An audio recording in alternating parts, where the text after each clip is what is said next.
নবনীরদনিন্দিত কান্তিধারম রসসাগর নাগর ভূপবরং।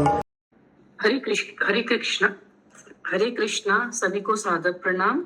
आज की भागवतम क्लास में सबका स्वागत है। आज हम श्लोक संख्या 43 ऑनवर्ड कर रहे हैं। सुचारू माता जी बोलिए।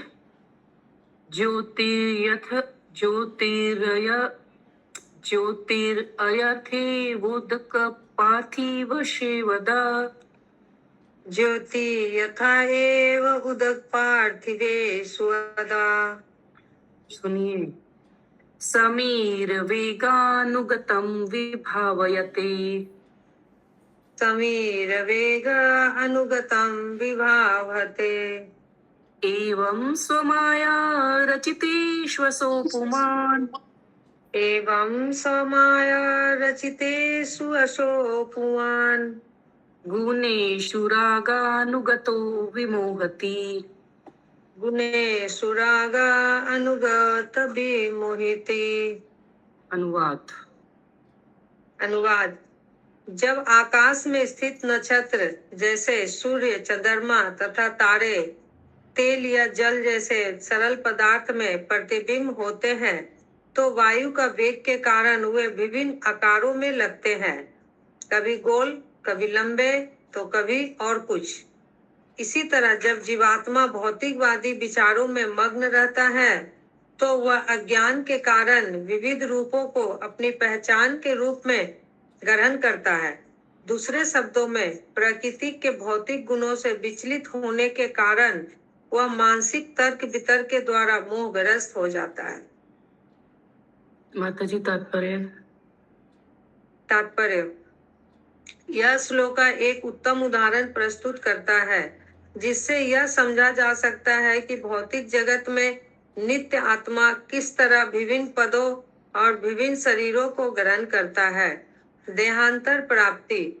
चंद्रमा स्थिर है और एक है, किंतु जब इसका प्रतिबिंब जल या तेल में पड़ता है तो हवा चलने से यह विभिन्न आकार ग्रहण करता प्रतीत होता है।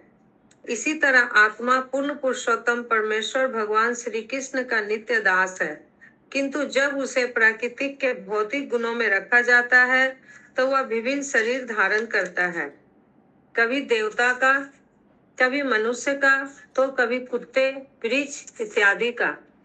जीवन पूर्ण पुरुषोत्तम भगवान के भ्रामक शक्ति अर्थात माया के वशीभूत होकर सोचता है कि वह अमुक अमुक व्यक्ति अमेरिकी, भारतीय अथवा बिल्ली, कुत्ता, वृक्ष इत्यादि है। इसे ही माया कहते हैं।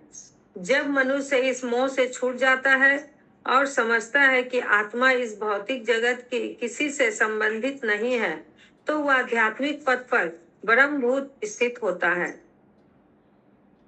इस अनुभूति को कभी कभी निराकार कहा जाता है, किंतु इसका अर्थ यह नहीं है कि आत्मा का कोई रूप नहीं होता। आत्मा का रूप होता है, किंतु भौतिक कलमश के कारण उसे जो बाह्य उद्वेलित रूप प्राप्त होता है वह मिथ्या होता है। इसी तरह ईश्वर को भी निराकार कहा जाता है। इसका अर्थ यह है कि ईश्वर का कोई भौतिक स्वरूप नहीं होता, किंतु वह सच्चिदानंद विग्रह है।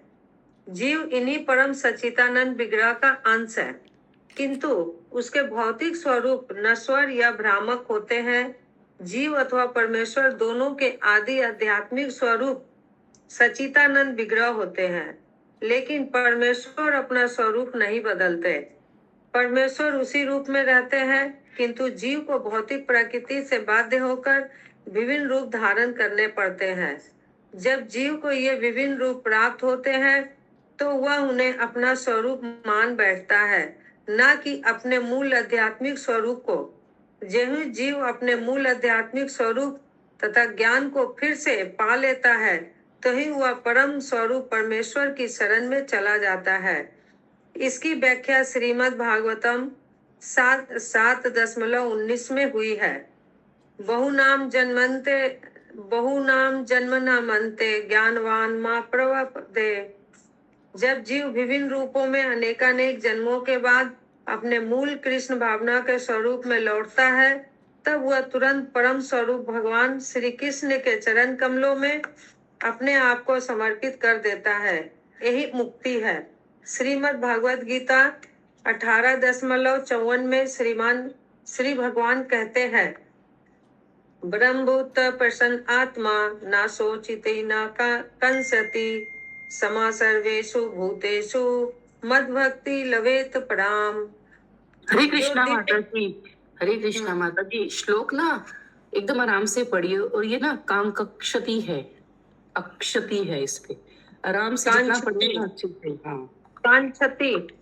हाँ, अब सही बोले आप। ठीक है, चलिए। परम भुक्त प्रसन्न आत्मा न शोचिता न कांक्षति समा सर्वेषु भूतेषु मद भक्ति लवेत पराम। लभते लभते पराम। हाँ। जो दिव्य पद पर स्थित है उसे परम ब्रह्म की अनुभूति तुरंत ही हो जाती है और यह परम प्रसन्न हो जाता है। वह न तो कभी शोक करता है और न किसी वस्तु की इच्छा करता है। वह हर जीव को समभाव से देखता है। उस अवस्था में वह मेरी शुद्ध भक्ति प्राप्त करता है। परम स्वरूप के प्रति समर्पण भक्ति का प्रतिफल है। यह भक्ति अथवा अपनी स्थिति का ज्ञान ही पूर्ण मुक्ति है। जब तक मनुष्य परम सत्य को निराकार मानता है तब तक उसे शुद्ध ज्ञान नहीं होता, किंतु फिर भी उसे शुद्ध ज्ञान के लिए संघर्ष करना चाहिए। क्लेशोधिकर तर तेषां अभ्यक्त सक्त चेतसाम। श्रीमद् भागवत गीता 12.5। भले ही कोई आध्यात्मिक दृष्टि से कितना ही उन्नत क्यों न हो, यदि वह परम सत्य के निराकार पहलू के प्रति आसक्त है तो उसे और अधिक श्रम करने की आवश्यकता रहती है।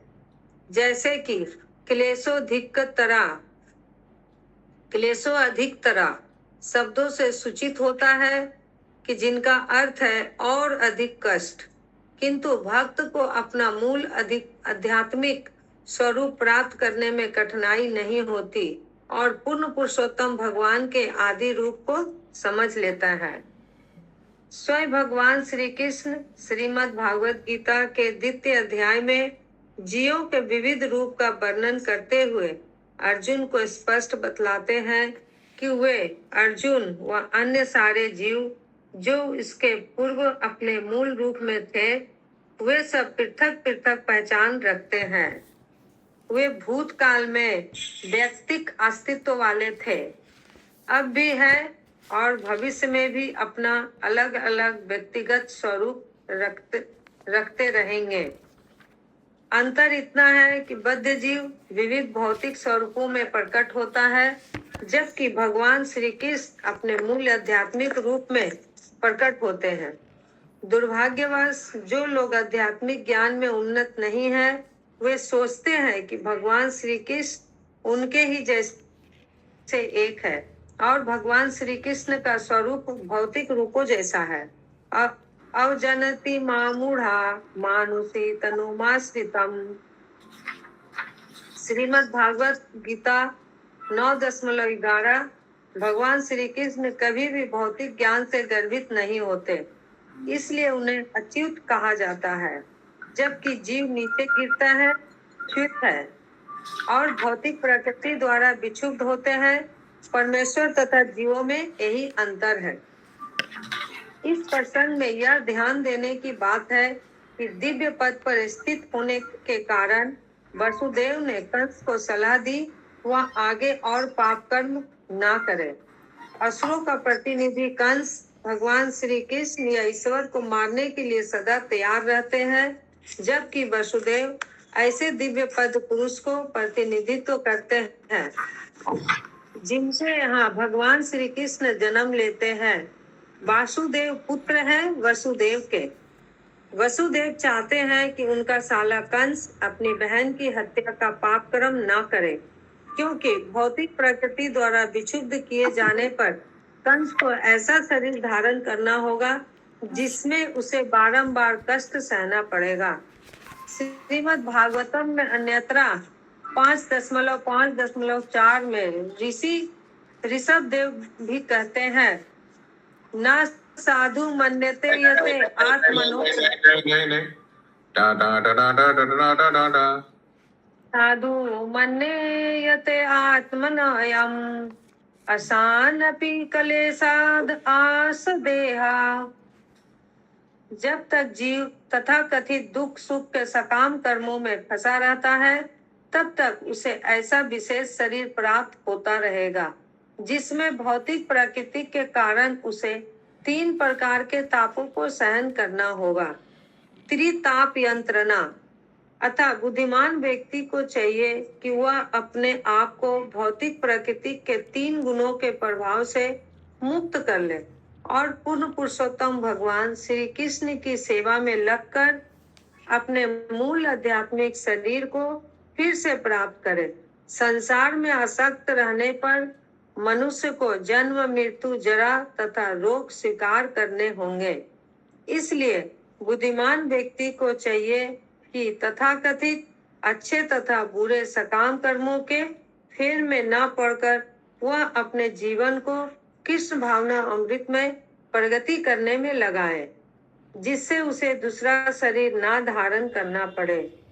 तत्वक्ता देहं पुनर्जन्म नेति, और वह भगवत धाम वापस जा सके। हरे कृष्ण। हरि बोल। अगला श्लोक 44 नंबर। अभी तक क्या क्या कारण दिया है वसुदेव ने, कंस को क्यों ये देवकी को मारना नहीं चाहिए? कोई 4 पॉइंट बता पाएगा? यस, बोलिए माता जी। मुझे 2 पॉइंट पता है, 4 नहीं पता लगा। अच्छा ठीक है, बोलिए। एक तो वह स्त्री है, दूसरी तुम्हारी बहन है। वाह, बहुत बढ़िया। यस, इंद्रावती माता जी।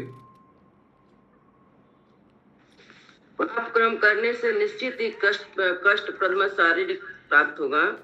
यस, और स्थितियों को देखकर जो सपना देखता है, वसुदेव बोल रहे हैं कि मन को चेंज करो। और एक पॉइंट बताया था, मृत्यु तो सबका मरना ही है एक दिन ना एक दिन। ये भी आया था ना एक पॉइंट। यस, बोलिए। और कोई नया पॉइंट है तो वेदगामिनी राधा रानी माता जी। 3 तापों को सहना पड़ेगा और बद्ध जीव में जन्म लेना पड़ेगा। वही वाला पॉइंट जो इंद्रावती माता ने बोला, सेम है वो। भारती माता जी। कि हम लोग तो वो तुम तो मिट्टी हो और फिर मिट्टी में ही मिल जाना है। Okay, very good.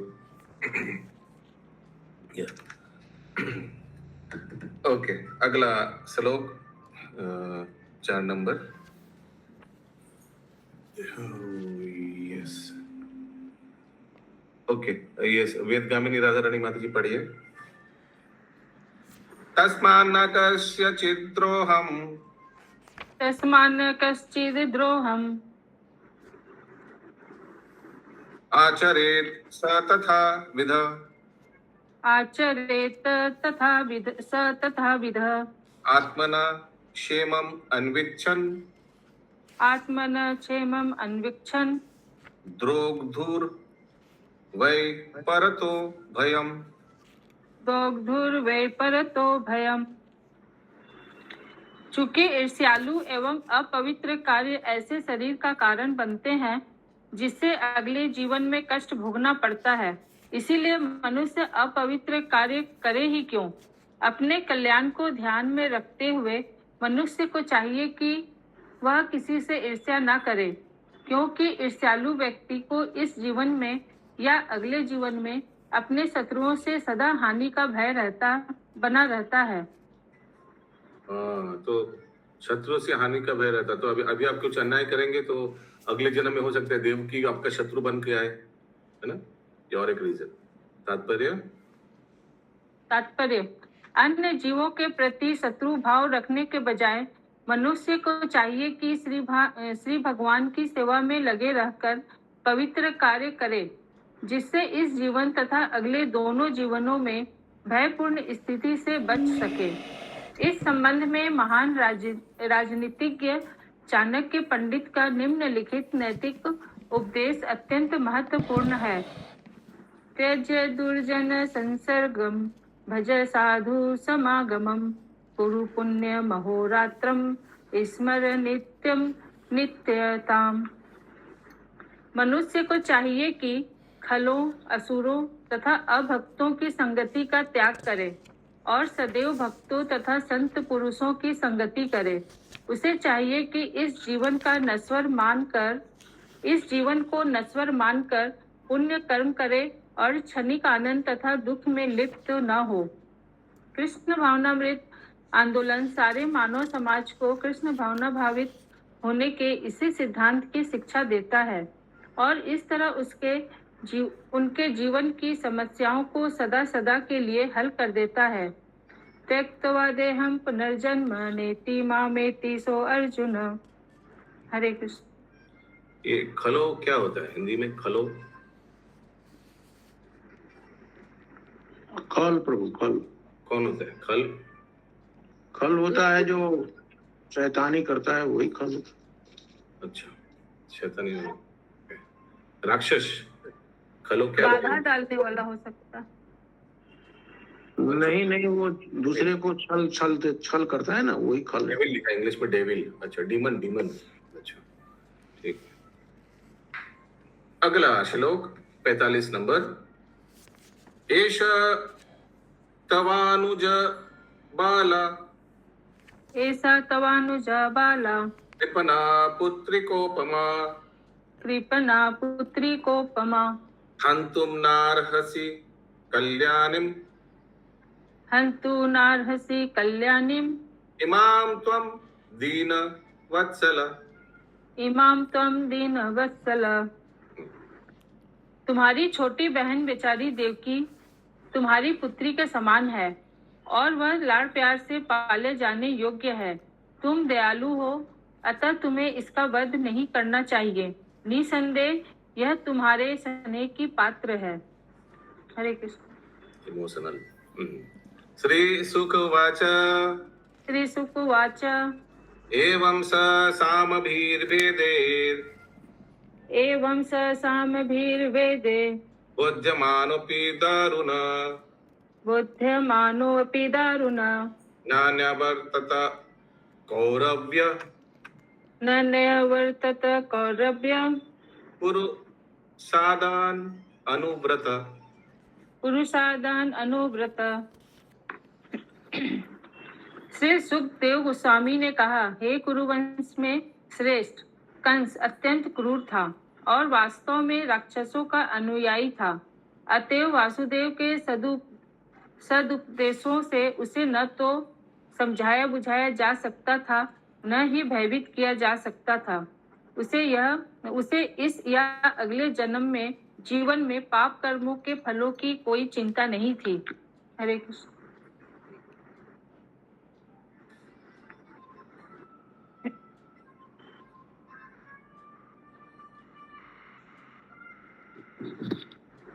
लेकिन प्रभाव हुआ है, वासुदेव बोलने से प्रभाव हुआ है। एक्चुअली उनका बोलने से ही रुका है, ये तो मार ही देता है।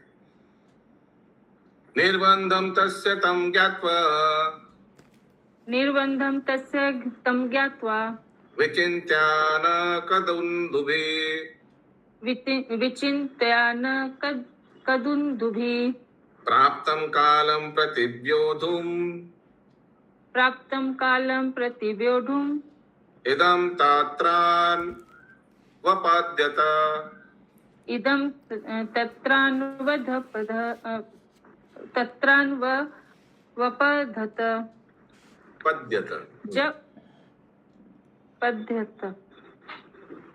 जब वसुदेव ने देखा कि कंस अपनी बहन देवकी को मार डालने पर तुला हुआ है, तो उन्होंने अपने मन में गहनता से सोचा। मृत्यु को आया हुआ देखकर उन्होंने कंस को रोकने का दूसरा उपाय सोचा। अच्छा, उसीलिए प्रभुपाद जी ये सुखदेव गोस्वामी बीच में ये बताते हैं। ये बात कुछ फर्क नहीं हो पा रहा अभी तक।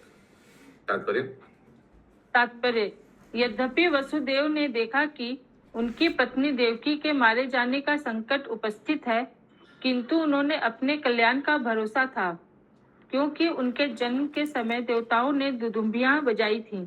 अतः उन्होंने देवकी को बचाने की दूसरी युक्ति सोची। हरे पहला युक्ति तो फेल हो गया क्योंकि फिर भी वो मारेगा। वो अगले जन्म कौन देखा? अगले जन्म का फिलोसफी दिया, अगले जन्म में पाप भोग करना पड़ेगा, बदला भी ले सकते तुम्हारा। तो सोच रहे कि अगले जन्म कौन देखा। तो इसीलिए ये बीच में सुखदेव गोस्वामी जी ऐसे बताते हैं श्लोक में, इसको कोई फर्क नहीं पड़ा। तभी वसुदेव का दूसरा तरकीब देखिए, मृत्युर्बुद्धिमपावतापोय मृत्युर्बुद्धिमतापोयो यावत् बुद्धिबलोदयम् यावद् बुद्धिबलोदयम् यद्यस्यौ न निवर्तेत यथोस निवर्तेत नापराधो अस्ति देहिन।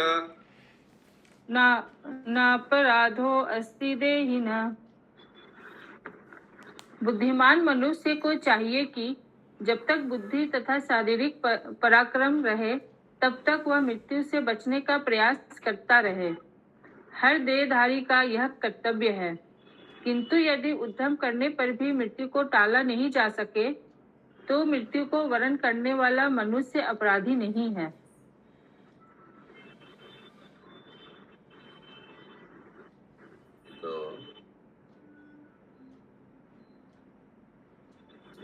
As long as he has intelligence and bodily strength, an intelligent person must try to avoid death. This is a duty of embodied person. But if death cannot be avoided in spite of one's endeavor, a person facing death commits no offense. ये श्लोक कौन किसको बोल रहा है आप लोग का हिसाब से?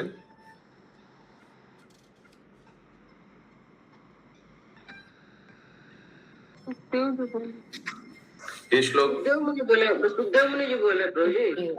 सुखदेव गोस्वामी बोल रहे हैं, वो तो सबको मालूम है। सुखदेव गोस्वामी, सूत गोस्वामी बोल रहा है, सुखदेव गोस्वामी बोल रहे हैं, लेकिन ये एक्चुअली वसुदेव अपने दिमाग में सोच रहे हैं, विचार कर रहे हैं कि कुछ तरकीब चाहिए ना, अभी कैसे उसको इस दुष्ट कंस को कन्विंस कराया जाए। दिमाग में चल रहा है इनका। हाँ बोलिए माता जी।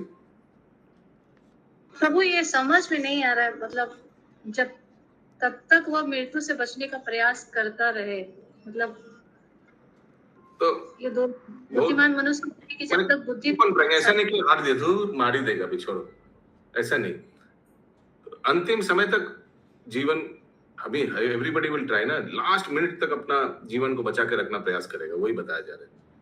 This is the duty of every embodied soul. हर एक को ऐसे करना चाहिए, क्योंकि जीवन का मूल्य है ना।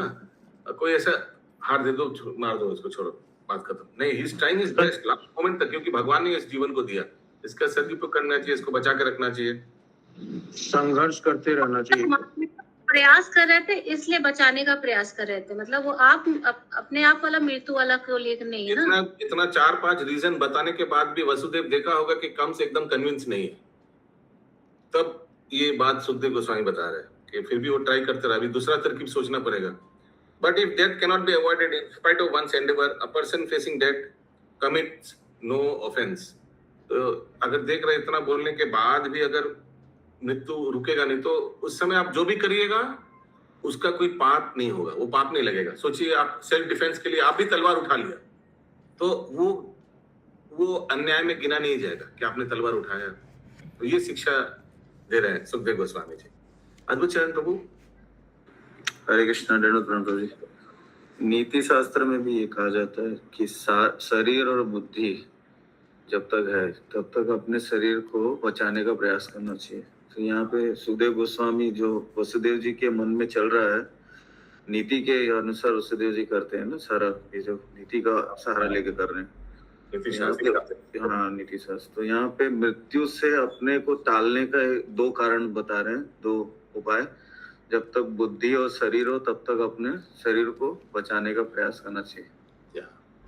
हमको याद है प्रभुपाद कहीं एक तात्पर्य में लिखता है, चाणक्य नीति में कहीं पे एक वर्ड आता है, प्रभु मैं भी बोल रहा हूँ, श्लोक है, बहुत बढ़िया श्लोक है, जहाँ पे शरीर और बुद्धि के ऊपर बताया गया है। अच्छा, मेरे को एक उदाहरण याद आ रहा है कि ये विश्वामित्र का मुनि का एक उदाहरण देते हैं प्रभुपाद जी कि गांव में एक बार वार आया था और उस समय विश्वामित्र मुनि भी कुत्ते का मांस खाया था अपने आप को बचा रखने के लिए। ऐसे देता है ना प्रभुपाद कहीं एक जगह तात्पर्य में है, लेकिन पूरा तो मैंने अपने आप को जीवित करने के लिए उस समय जो भी कुछ कीजिएगा उसको पाप में गिना नहीं जाएगा, यही है। बट ये श्लोक में प्रभु जी ये नहीं आ रहा है ना। हाँ हाँ, वही तो आ रहा है ना। तो अभी ये स्वयं के ऊपर तरकीब आएगा ना।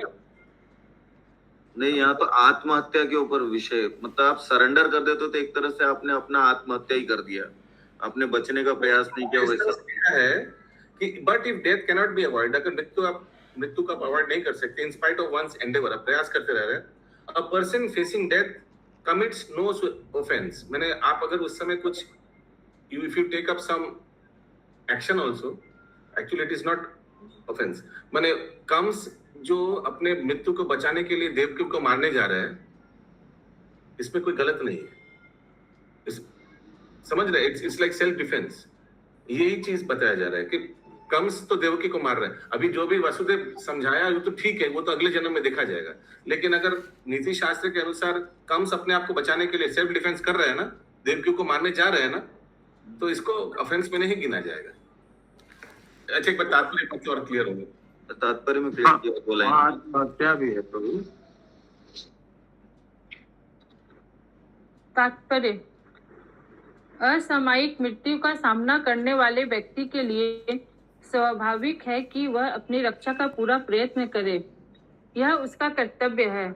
यद्यपि मृत्यु निश्चित है, किंतु प्रत्येक व्यक्ति को चाहिए कि वह उससे बचने का प्रयास करे और बिना विरोध के मृत्यु को वर्ण न करे, क्योंकि प्रत्येक जीव नित्य आत्मा है। चूंकि मृत्यु इस भौतिक जगत में निंदनीय जीवन पर थोपा गया दंड होती है, अतः वैदिक संस्कृति मृत्यु से बचने पर आधारित है। त्यक्त्वा देहं पुनर्जन्म नेति। हर व्यक्ति को चाहिए कि आध्यात्मिक जीवन का अनुशीलन करके मृत्यु तथा पुनर्जन्म से बचने का प्रयास करे और जीवित रहने के लिए संघर्ष किए बिना मृत्यु के सामने घुटने न टेके। जो व्यक्ति मृत्यु को रोकने का प्रयास नहीं करता वह बुद्धिमान मनुष्य नहीं है। चूंकि देवकी को आसन्न मृत्यु का सामना करना पड़ रहा था, अतएव वसुदेव का कर्तव्य था कि उसे प्राणपण से बचाते। अतः उन्होंने कंस को फुसलाने का दूसरा तरीका सोचा जिससे देवकी को बचाया जा सके। हरे कृष्ण। तो देवकी को बचाने के लिए कुछ दूसरा तरकीब सोच रहे हैं वसुदेव। तो अभी कुछ दूसरा लॉजिक देगा कंस को। 49-50 एक साथ है। प्रदाय मृत्यवे पुत्रान्, प्रदाय मृत्यवे पुत्रान्, मोचये कृपणाम् इमाम्, मोचये कृपणान् इमाम्, सुता मे यदि जायेरन्, सुता मे यदि जायेरन्, मृत्युर्वा न म्रियते चेत्, मृत्युर्वा न म्रियते चेत्, विपर्यायो वा किं न स्यात्, विपर्ययो वा किं न स्यात्, गतिर्धातुरत्यया, गतिर्धातुर्दुरत्यया, उपस्थितो निवर्तेत, उपस्थितो निवर्तेत, निवृत्त पुनरापतेत, निवृत्त पुनरापतेत। वसुदेव ने विचार किया, मैं साक्षात मृत्यु रूपी कंस को अपने सारे पुत्र देकर देवकी के प्राण बचा सकता हूँ। हो सकता है कि कंस मेरे पुत्रों के जन्म के पूर्व ही मर जाए, या फिर जब उसे मेरे पुत्र के हाथों से मरना लिखा है तो मेरा कोई पुत्र उसे मारे ही। इस समय मुझे चाहिए कि मैं कंस को अपने सारे पुत्रों को सौंपने की प्रतिज्ञा कर लूं, जिससे कंस अपनी यह धमकी त्याग दे, और यदि आगे चलकर कंस मर जाता है तो फिर मुझे डरने की कोई बात नहीं रह जाती। हरि बोल, हरि बोल। उपस्थित बुद्धि हाइट्स। आई मीन ये भक्तों का लक्षण है। देखिए इतना डेंजरस पोजीशन में ये दिमाग में आ गया, ददामि बुद्धि भोगम, भगवान भी उनको हेल्प कर दिया और लगा कि बीच में अभी प्रॉमिस कर लेते कि सब पुत्रों को आपको दे देंगे, मारिए सबको एक एक करके। और ऐसे भी हो सकता है कि तब तक जीवित ही ना रहे कंस, हो ही सकता है ना, राजा भी है, फाइट वाइट करता है, असुर भी है, यस अशोक प्रभु। हरे कृष्ण प्रभु, यहाँ एक चीज और प्रश्न के योग्य है, वो ये है कि अपने स्वार्थ के लिए दूसरे की बलि दे दे। ऐसा बोलना चाह आप क्या बोलना चाह रहे हैं? इसका मैंने अर्थ क्या बोला ये बोलना चाह चाह रहे हैं कि देवकी को बचाने के लिए वसुदेव ने सब कुछ आजमा लिया, अंततः ये भी कह दिया कि अपने बच्चों को मैं दे दूंगा। हाँ तो क्या करेंगे ना, अगर देवकी नहीं रहेगी तो ना रहेगा बांस, ना बजेगी बांसुरी, तो बच्चे भी नहीं रहेंगे ना। कम से कम देवकी तो रहेगी, इससे अच्छा नाई मामा से लेकिन- खाना वामा खा लो, कम से कम तो वाइफ तो रहेगा। सभी बच्चों को देकर कुछ गलत नहीं होगा। अच्छा, और देवकी को देने से तो सब बच्चे भी जाएगा और माँ भी जाएगा साथ साथ। वाह, बहुत अच्छा लॉजिक लगाया आपने। ना, ये तो हत्या की बात आई है ना प्रभु। अरे ऐसे भी तो हत्या होने ही जा रहा है, तो कम से तो मारने ही जा रहा था देवकी को। हाँ, अद्भुत एक चरण को मारेगा वहां सात को। आप सोचे कि तुम उखाड़ के फेंक दो, चलो मार ही जब रहे हो तो एकदम पूरा साफ सफाई कर दो, बस खत्म। यस अद्भुत चरण प्रभु। हरे कृष्ण प्रभु। सेकेंड लाइन में ही क्लियरली वसुदेव जी कंक्लूजन में पहुंचते हैं, उसको अच्छे से समझना जरूरी है। हो सकता है कि कंस मेरे पुत्रों के जन्म के पूर्व ही मर जाए, हाँ या फिर जब उसे मेरे पुत्र के हाथों से मरना लिखा ही है तो मेरा कोई पुत्र उसे मारे तो उससे क्या। क्लियर तो कर दिया उन्होंने। ये लॉजिक वहां भावना की यस परपोर्ट।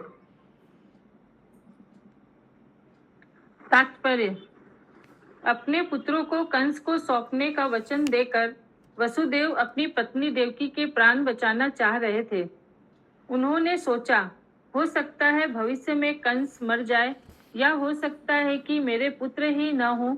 यदि पुत्र उत्पन्न भी हो और उसे कंस को दे दूं तो कंस उसके हाथों मर सकता है, क्योंकि देववश कुछ भी हो सकता है। यह समझ सकना बहुत कठिन है कि विधाता द्वारा किस तरह व्यवस्था की जाती है।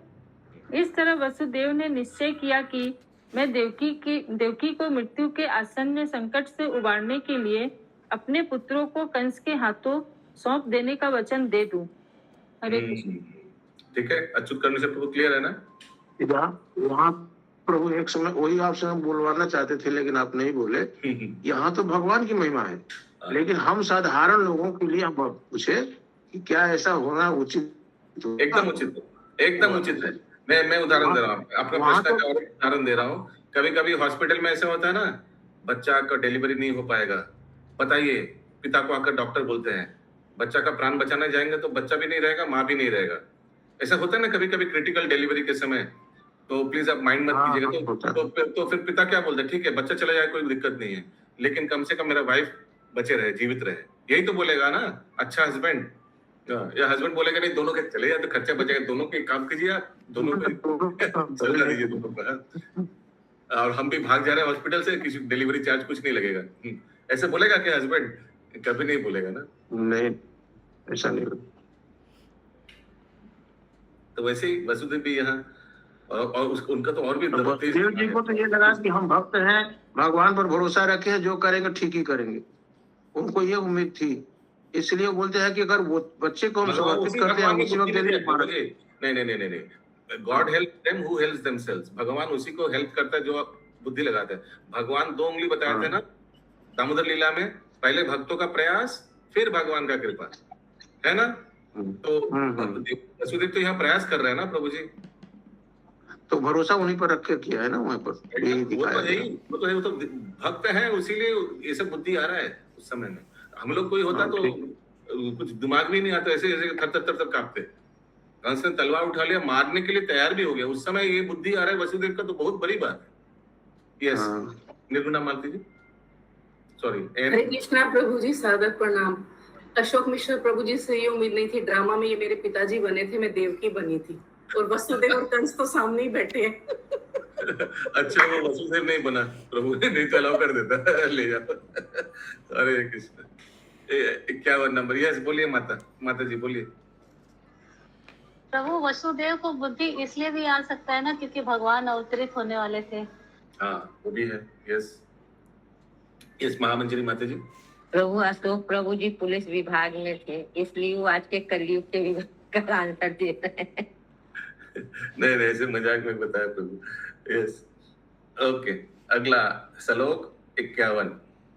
अग्नेर यथा दारु वियोग योगयोर अग्नेर्यथा दारु वियोग योगनयोः दृष्टतो अन्य न निमित्तम अस्ति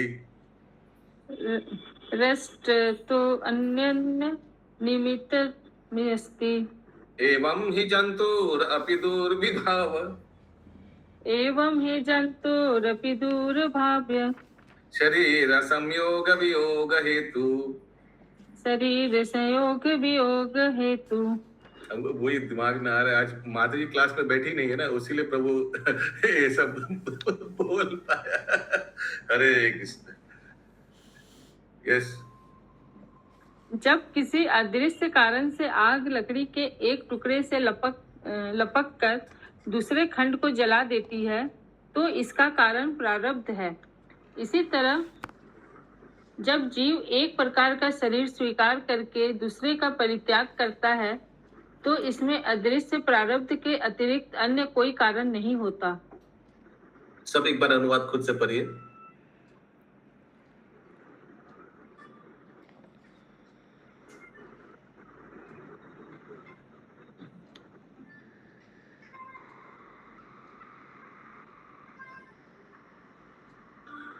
यस नेक्स्ट स्पीकर कौन है? तात्पर्य पढ़िए। Thank you. हरे कृष्णा। हाँ तात्पर्य। जब किसी गांव में आग लगाती है तो कभी कभी वह एक घर को फाड़ कर दूसरे घर को जला देती है।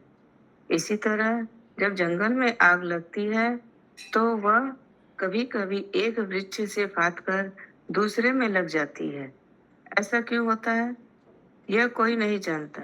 यह कल्पना ही की जा सकती है कि पास के घर या वृक्ष को छोड़कर दूर के घर या वृक्ष में आग क्यों लगी, किंतु इसका असली कारण प्रारब्ध है। यही बात आत्मा के देहांतरण पर भी लागू होती है, जिसके फलस्वरूप इस जीवन का प्रधानमंत्री अगले जीवन में कुत्ता बन सकता है। अदृश्य प्रारब्ध के कारण कार्य को किसी व्यवहारिक प्रयोगात्मक ज्ञान से निश्चित नहीं किया जा सकता। अतः इस तर्क से ही संतोष करना होगा कि सारे कार्य प्रारब्ध द्वारा ही संपन्न होते हैं। हरे कृष्ण।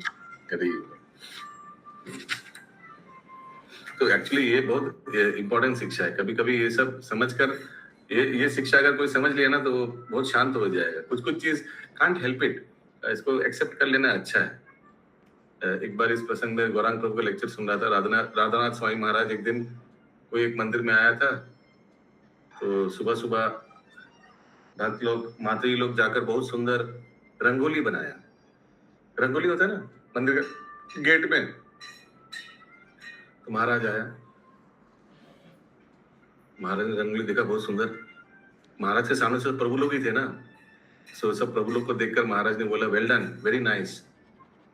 और दूर में माता जी लोग खड़ी थी, बहुत गंदा नजर दिया और बोला हम लोग ने सुबह इतना कष्ट करके बनाया रंगोली और महाराज ने प्रभु लोग को हरि बोल बोला, धन्यवाद बोला, वेल डन बोला।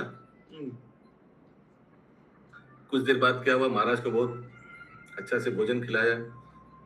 प्रभु लोग कुकिंग किया था, प्रभु लोग कुकिंग किया था और महाराज भोजन खाकर माता लोग दूर में खड़ी थी, तो माता लोग को बुलाया, बोला very nice, I like your cooking. और माता लोग बोला thank you Maharaj, thank you so much. और प्रभु लोग दूर से सुना तो प्रभु लोग को बहुत गुस्सा हो गया, अरे हम लोग ने तब गर्मी में पसीना से बनाकर बनाया सब। हाँ, और माता लोग को थैंक यू बोल दिया। तो फिर बाद में प्रवचन दिया महाराज, तो उस समय माता जी लोग ने ये प्रश्न किया था, तो इसको किस तरह से लेना चाहिए महाराज, ऐसे ऐसे घटना घटा। महाराज बहुत हंसे और बोला कि इसको इस तरह से लीजिए कि कभी कभी हम लोग बहुत कुछ करते हैं, सेवा वेवा करते हैं, लेकिन कोई अप्रिसिएशन नहीं मिलता है। दूसरे को मिल जाता है, हालांकि वो दूसरा कुछ किया ही नहीं। होता है ना, ऐसे होता है। तो इस तरह से लीजिए कि हो सकता है कि पूर्व जन्म में ऐसा आपने कुछ किया होगा कि दूसरे को स्वीकृति मिला और आपको नहीं मिला। इस तरह से लीजिए, महाराज बहुत सुंदर से समझाया। कभी कभी कुछ कुछ चीज हजम कर लेना अच्छा है। कभी कभी ना चाहते हुए बहुत कुछ हो जाता है। अरे उसको क्यों, वो बाहर का उन लोग को मिल गया कलकत्ता इसको, हम लोग को नहीं मिला भाई, हम लोग को क्यों नहीं मिला, वो भी बाहर का है, हम भी बाहर गए, नहीं मिला, क्या करें, हम लोग तो ट्राई करें, कलकत्ता इसको से हम लोग ट्राई करते कि सबको मिल जाए। लेकिन कभी कभी रूल्स रेगुलेशंस चेंज होते रहते हैं। मैं क्या करूं, मैं एक नगण्य जीव हूँ इधर इस्कॉन में, एक नगण्य भक्त हूँ। मेरा भी पोजीशन समझना चाहिए आप लोगों को। बहुत कुछ हम चाहते हैं कि परफेक्टली हो, बहुत कुछ चाहते हैं। उनको क्यों आपने प्राइज दिया, हमको क्यों नहीं दिया, ये क्यों किया, ये उसका कोई जवाब नहीं है। बस इसको हजम कर लीजिए और आगे बढ़ते रहिए, यही इसका उत्तर है। बहुत कुछ हम लोग जैसा चाहते हैं वैसा नहीं होता है। इंग्लिश में एक प्रोवर्ब भी है ना, क्या, man proposes God disposes. Yes, Kalindi Suvilasini बात। तो प्रभु यही आपने बता ही दिया, मतलब एट द एंड जो भी होना था वही हुआ है।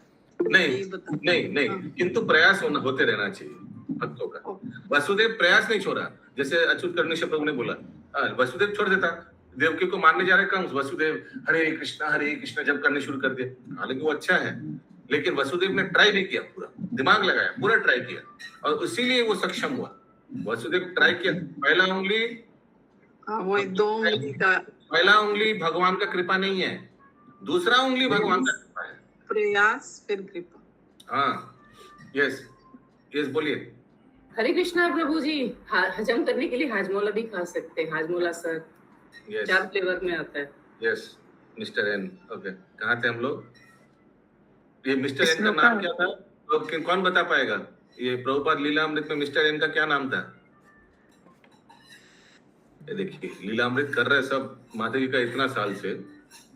अभी मिस्टर एन तक नहीं है प्रभु जी, बॉम्बे में थे वो मिस्टर एन। अभी तो हम लोग उधर ही घूम रहे हैं वृंदावन में शील प्रभुपाद जी के साथ। वो नागेश्वर था मिस्टर एन।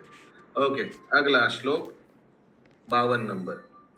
एवं विमृश्य तम पापम, बोलिए। एवं विस्मृत्य तम पापम यावदात्मनि दर्शनम। अरे आवाज करो ना। यावत आत्मनि दर्शनम पूजयामास वे सौरीर पूजमास ये वे सौरी बहुमान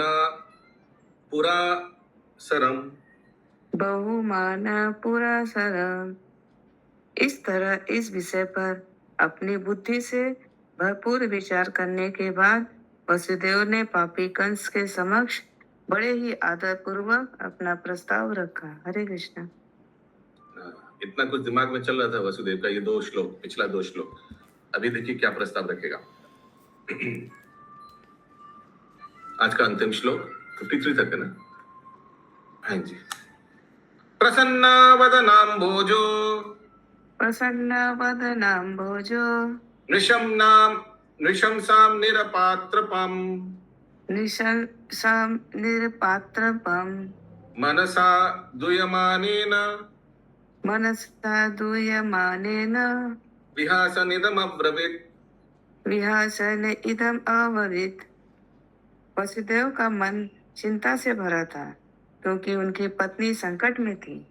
किंतु क्रूर, निर्लज तथा पापी कंस को प्रसन्न करने के उद्देश्य से बनावटी हंसी लाते हुए वे इस प्रकार बोले। सोचिए, उस समय हंसी आएगा, लेकिन फिर भी बनावटी हंसी लाना पड़ा। तात्पर्य, कभी कभी संकटकालीन स्थिति में कपट से काम चलाना पड़ता है, जैसा कि वसुदेव ने अपनी पत्नी को बचाने के लिए किया। यह भौतिक जगत बहुत ही जटिल है और अपना कर्तव्य निभाने के लिए ऐसी दोहरी चाल अपनानी पड़ती है। वसुदेव ने भगवान श्री कृष्ण को जन्म देने के लिए अपनी पत्नी को बचाने के लिए हर संभव प्रयास किए। इससे सूचित होता है कि भगवान श्री कृष्ण तथा उनके हितों की रक्षा के लिए दोहरी चाल से काम लिया जा सकता है। पूर्व घोषित व्यवस्था के अनुसार कंस का वध करने के लिए भगवान श्री कृष्ण को वसुदेव तथा देवकी से जन्म लेना था, अतः वसुदेव को इस स्थिति से निपटने के लिए हर प्रयत्न करना पड़ा। यद्यपि सारी घटनाएं भगवान श्री कृष्ण द्वारा पूर्व नियोजित होती है, किंतु भक्त को भगवान श्री कृष्ण की सेवा के लिए हर संभव प्रयास करना होता है। भगवान श्री कृष्ण स्वयं सर्वशक्तिमान है, किंतु इसका अर्थ यह नहीं है कि भक्त को हाथ पे हाथ धरकर बैठ जाना चाहिए और सब कुछ श्री कृष्ण पर ही छोड़ देना चाहिए। श्रीमद् भागवत गीता से भी यही उपदेश प्राप्त होता है। यद्यपि अर्जुन के लिए भगवान श्री कृष्ण सब कुछ कर रहे थे, किंतु अर्जुन कभी अहिंसक की तरह आलसी बनकर बैठा नहीं रहा। वह युद्ध में यथाशक्ति लड़ने और विजयी बनने का प्रयास करता रहा। हरे कृष्णा। सही बात। देखिए भगवान कभी बोला नहीं अर्जुन को, अर्जुन मैं हूँ, मैं देख ले रहा हूँ, तुम बैठ जाओ, तुम एक काम करो, तुम थोड़ा डिनर करके आओ। तो जैसे बोला लंच करके आओ, तो कुछ नहीं। भगवान ने बोला मां मनुस्मर युद्धचा, मेरे को स्मरण करते हुए अर्जुन तुम युद्ध करो। भगवान चाहते तो भगवान युद्ध कर सकते थे ना, आराम से सबको मार दे सकते थे। ये अर्जुन को भी पता था, लेकिन वैसे नहीं हुआ।